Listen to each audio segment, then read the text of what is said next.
have my microphone on, but I'm gonna show you how to pick up acrylic bead. I got some red acrylic here, my monomer. I'm going to submerge my brush. I've also seen some people, they kind of just swirl it in there a little bit, tap, swirl.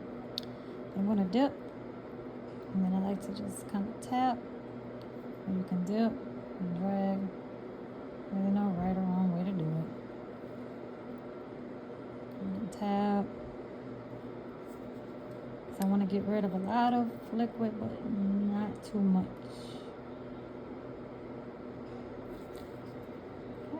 And then after you dip, you tap the side, and you're going to dip the part that you didn't drag on the side.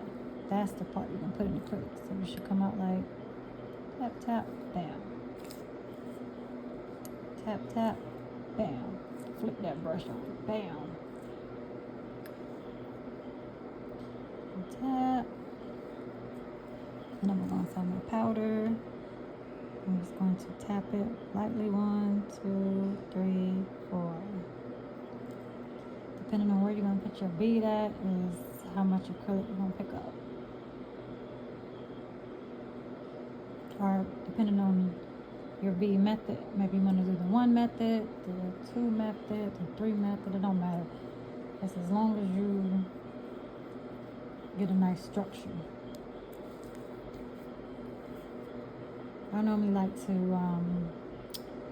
break my beads up just because I like the way the shape of the nail comes out better if I do my beads in sections. And I just kind of fill in where I feel like more is needed. So like if I was going to do the body of the bead, the body of the nail, like the apex down to the free edge, I'm going to pick up a bigger bead. And when I want to come up to the cuticle, I'm going to pick up a smaller bead. So if I were going to do,